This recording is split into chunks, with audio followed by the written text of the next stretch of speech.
Guys welcome back in YouTube channel Nikku Chaudhary reaction. मैं हूं नताशा। बात करेंगे यहाँ पे सपना के बारे में। वीडियो शुरू करने से पहले एक प्यारा सा कमेंट पढ़ना चाहूंगी मैं। सपना के लिए किसी ने दिया है ये मैसेज, तो मैं यहाँ पर पढ़ देती हूँ और कुछ चीज़ों को यहाँ पर समझाना भी बहुत ज़रूरी है।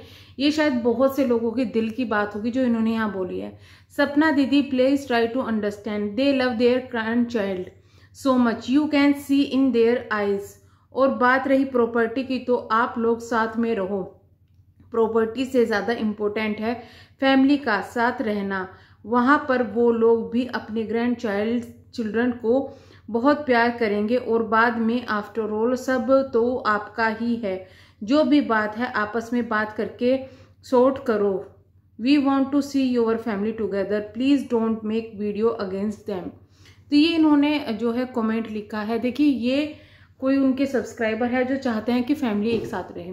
हम भी यही चाहते हैं फैमिली एक साथ रहे, लेकिन यहाँ पर कुछ चीज़ों को समझना बहुत ज़्यादा ज़रूरी है। ये चीज़ सपना के फेवर में भी जा सकती है कि भाई लोग चाहते हैं कि फैमिली साथ में रहे, और ये अगेंस्ट भी जा सकती है। किस तरीके से वो मैं आपको बता देती हूँ। सपना ने अपनी मर्जी से घर नहीं छोड़ा है। जिनको ये लग रहा है कि सपना यहाँ नहीं रहना चाहती थी, वो अपनी मर्जी से गई है, ऐसा नहीं है। उसके सामने कंडीशंस वो कर दी गई कि उसको छोड़ना पड़ा। एक इंसान एक जगह पर रहता है। सोचो, आप एक घर में रह रहे हो, आपको अपने घर में रहना ज़्यादा अच्छा लगेगा या हॉस्टल में, जहाँ पर आपको ये कह दिया जाए कि आप किसी दोस्त से बात ना करें, आप बस अपना काम करें और घर में बैठ जाएं।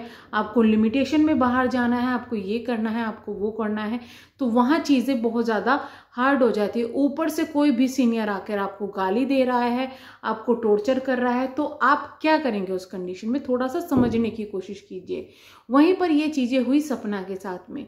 सपना के साथ में भी पहले उनको प्यार से रखा गया, क्योंकि सपना कमा रही थी अच्छा खासा, तो शायद उनको लगा होगा कि इसमें से कुछ हम उसका बेनिफिट निकाले या कुछ भी। उन्होंने उन चीज़ों को किया। प्रॉपर्टी को जो सपना की अपनी खुद की थी, जैसे प्लॉट थे, उनको बेच दिया गया। ज्वेलरी ऑलरेडी वो अपनी सास के पास में रखती थी, वो उनको नहीं दिया गया। दूसरा, जो उन्होंने नया घर लिया है मथुरा में, वहाँ पर भी सपना के काफ़ी ज़्यादा पैसे लगे हैं। इन चीज़ तरीके से सपना के पैसे खर्च हुए हैं और घर में भी काफ़ी चीज़ों में पैसे लगे हैं सपना के। अब सपना वो चीज़ें करती रही, ठीक है, लेकिन अगर उन चीज़ों के बीच में सपना को ये बोल दिया जाए कि तुम अपनी माँ से रिश्ता ना रखो, बाप से रिश्ता ना रखो, दोस्तों से रिश्ता ना रखो, तो क्या ये चीज़ें जायज़ है? अगर यही चीज़ें सपना कहती उनको कि भाई आप अपने रिश्तेदारों से रिश्ता ना रखो, तो क्या ये चीज़ें अच्छी होती? क्या ये चीज़ें वहाँ बेनिफिट कर जाती कुछ, या वो रिश्ता चल जाता? अब वो चीज़ें तो लग रही, देखिए मना करना लग रहा, ऊपर से उनके जो घर वाले हैं उनको गालियाँ देना, उनको से बुरा बोलना, क्या वो चीज़ें गवारा होगी किसी लड़की को? कोई इंसान अपनी लड़की को किसी को देता है, उसकी शादी करता है, तो इसका मतलब ये नहीं है कि लड़की की पूरी जिम्मेदारी खत्म हो जाएगी। लड़की को वो सौंप देगा तो इसका मतलब ये नहीं है कि वो भूल जाए।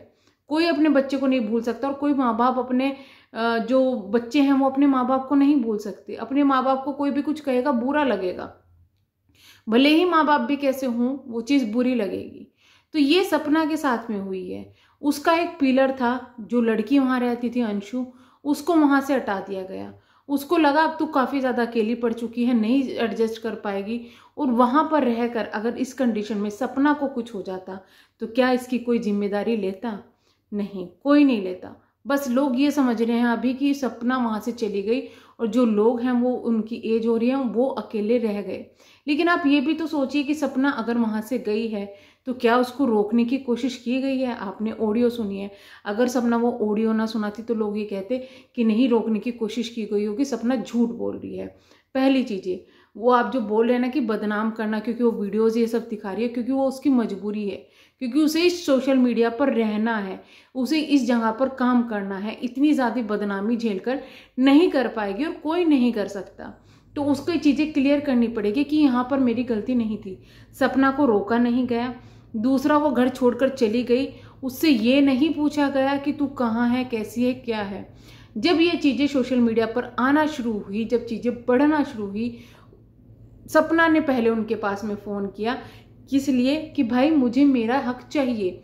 अब हक में उन्होंने सपना ने उनकी पुश्तैनी जमीन नहीं मांगी। जो बोल रहे हैं ना कि प्रॉपर्टी बाद में मिल जाएगी, आप मुझे एक चीज बताइए, प्रॉपर्टी तो शायद क्या, प्रॉपर्टी क्या मिलेगी बाद में, क्या इसकी कोई गारंटी है? अभी जब उनको जरूरत है प्रॉपर्टी की, पैसों की जरूरत है, घर की जरूरत है कि भाई घर वो अपने घर में रह सके, अपने बच्चों का अच्छे से पालन पोषण कर सके, उन चीज में अगर उसको जरूरत है, उसके ही पैसे उसको नहीं दिए जा रहे हैं। वो सिर्फ और सिर्फ अपने पैसे मांग रही है, किसी और का हक उसने नहीं मांगा। उसने ये कहा कि मुझे आपकी जमीन नहीं चाहिए, मेरा जो था, मेरा जो खर्च हुआ है वो मुझे वापस दे दो। तो वहां पर सपना कहां से गलत हो गई? ये अलग एक धारणा बना दी गई है कि प्रॉपर्टी मांग रही है। वो प्रॉपर्टी नहीं मांग रही, वो सिर्फ जो उसने खर्च किया है वो चीजें मांग रही है, जो कि जायज है, उसमें कुछ गलत नहीं है। प्रॉपर्टी बाद में उसको मिले या ना मिले, कुछ गारंटी इन चीजों की नहीं है कि प्रॉपर्टी उसके पास आएगी या नहीं आएगी। हर कोई चाहता है कि उसकी फैमिली बनी रहे, सपना भी यही चाहती है। सपना की शायद वो वर्डिंग आपने नहीं सुनी कि काश ये लोग यूं कह देते कि घर मैं तुझे क्यों दूंगा, हम सब वहां पर साथ में रहेंगे, तो वो चीजें कितनी अच्छी होती है। तो आप समझ सकते हैं कि सपना ये चाहती थी, अब भी है, कि सब एक साथ रहे, लेकिन उसके साथ में कंडीशन ऐसी खड़ी कर दी गई कि उसको मजबूरी में जाना पड़ा। वहां सपना की मजबूरी थी वो घर छोड़ना।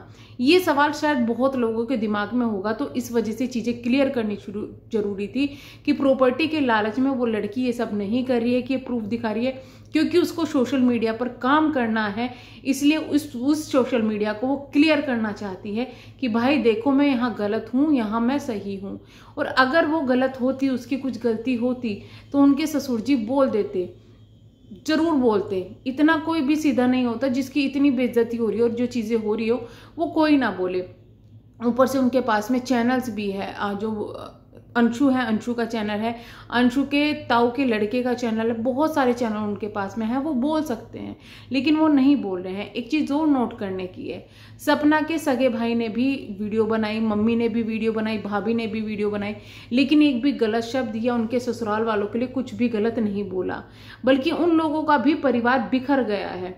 सपना जब से यहाँ से घर छोड़कर गई है, उनकी मम्मी उनके साथ में रह रही है, परिवार बिल्कुल बिखर गया। भाई को नौकरी छोड़नी पड़ी क्योंकि घर में कोई करने वाला नहीं था, मम्मी खुद काम करती थी, उनकी सिलाई करती थी, वो बंद होना पड़ा। तो उनके घर परिवार पे कितना बेनिफिट जो है इफेक्ट पड़ रहा है, बट वो फिर भी एक शब्द गलत नहीं बोल रहे हैं, कुछ नहीं बोल रहे हैं। तो आप समझ सकते हैं कि ऐसा परिवार क्या किसी के साथ गलत कर सकता है? क्या वो परिवार गलत हो सकता है? नहीं, वो परिवार गलत नहीं है, ना तो सपना गलत है, बट यहां पर सिचुएशन उसके साथ में ऐसी खड़ी कर दी गई कि वो चीजें हुई। आप खुद सोचिए, आप किसी कंपनी में काम कर रहे हैं, आप कहीं मोहल्ले पड़ोस में रह रहे हैं, आपको लोगों को पता चल गया कि भाई आप यहाँ से जाने वाले हो या कुछ करने वाले हो, आपकी बहुत बेइज्जती हो रही है। लेकिन घर के अंदर क्या होता है, लोगों को आपको अंदर लोग मारते हैं, वो चीजें लोगों बाहर वालों को नहीं पता, लेकिन आपकी चिल्लाने की आवाज बाहर जा रही है कि आप चीख रहे हो, चिल्ला रहे हो, गुस्सा कर रहे हो, तो आपको गलत समझा जाएगा, ना कि वो मारने वालों को गलत समझा जाएगा कि देखो किस तरीके से चिल्ला रही है। लेकिन जब तक वो इंसान नहीं बताएगा कि मुझे मारा जा रहा था इसलिए मैं चिल्ला रही थी, तो जब तक तभी तो पता चलेगा ना कि ये चीजें हुई।